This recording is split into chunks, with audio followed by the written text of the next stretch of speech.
Do you know that feeling? You want to do something. A good idea. You can almost reach it. And then it happens. Before you even open your mouth, you hear that voice. This won't work. Who are you to try? You think that's you, your common sense, your inner protector. But that voice was never yours.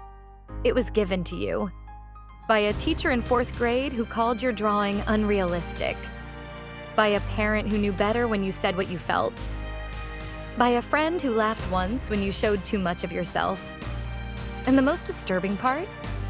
You never gave it back. It moved in, rent-free, for decades.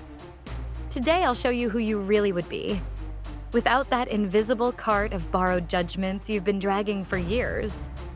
What science discovered, and how to start uncovering yourself, layer by layer. Nobody leaves childhood undamaged. Sounds dramatic, but it's pure neurology. Your brain in the first 15 years is a sponge. Every time someone criticized you, your drawings, your ideas, your body, your feelings, your brain didn't store it as opinion. It stored it as truth.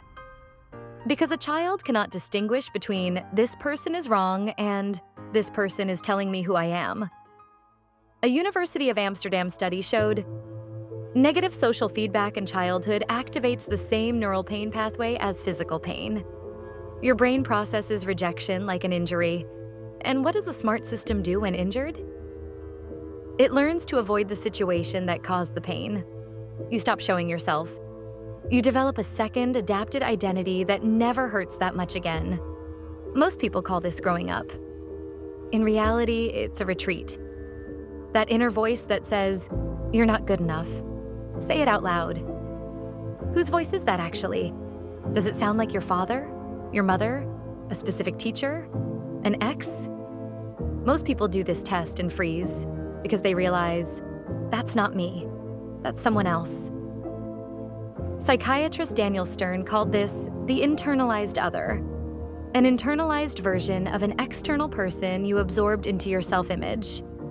That person moved in, permanently.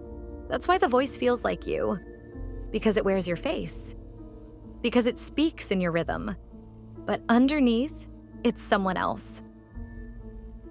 And right now, science discovered something that will disturb you. The inner critic doesn't just influence your thoughts, it actively suppresses the neural pathways that make you you in the first place. Which means, the longer you listen to it, the less of you remains. Stay here. What comes next is hard to bear. MIT researchers studied something most people don't want to hear. How do children raised in unconditionally supportive environments compare to those raised in highly critical ones? The difference wasn't in intelligence, not in resources, not in talents. It was in risk-taking. Children without constant rejection simply try more. They fail more often. And exactly because of that, they learn faster and keep their image of themselves as someone who tries. Imagine this for a second. You're the same person, same intelligence, same talents. But every critical voice that ever said, that won't work, don't be so dramatic, never existed. How often would you have spoken up? How often would you have tried something? Most people sit a long time with that question. Not because nothing comes to mind, but because it feels strange to even think the answer. But here's the scientific truth that changes everything.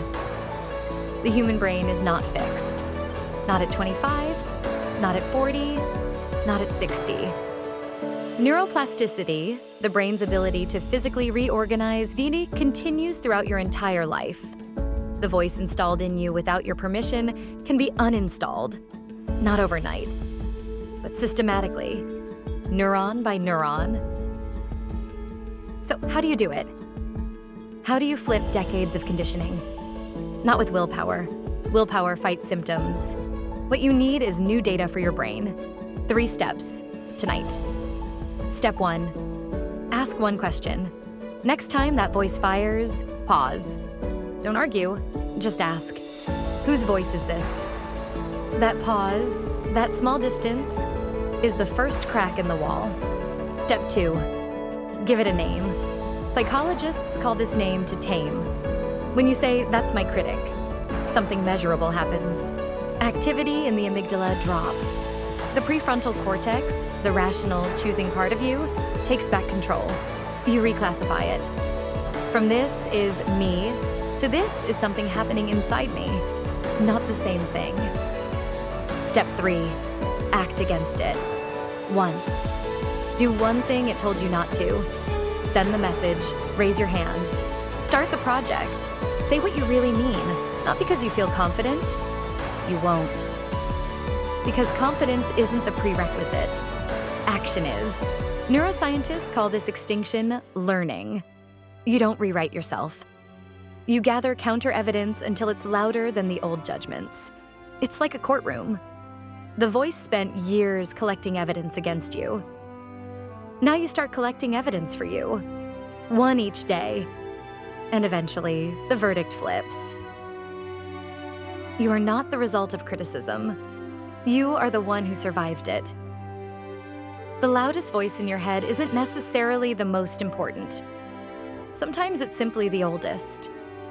Who you'd be if you'd never been criticized. That's not a missed version of you. That's the version you can still become. And if you now understand how foreign voices shaped your identity, in the next video, I'll show you the one method people use to fundamentally change their self-image in 30 days. Not with affirmations, with one daily mechanism. If this felt like it was written about you, share it with someone who needs to hear it. If you stayed until here, then you know exactly what I mean. On ShadowSketches, you'll find new episodes every week about the shadows we all carry inside, and how we finally learn to look at them. Follow me on Instagram, TikTok, and Facebook for daily micro insights, all under ShadowSketches. Subscribe to the channel if you want to go deeper. See you in the next episode.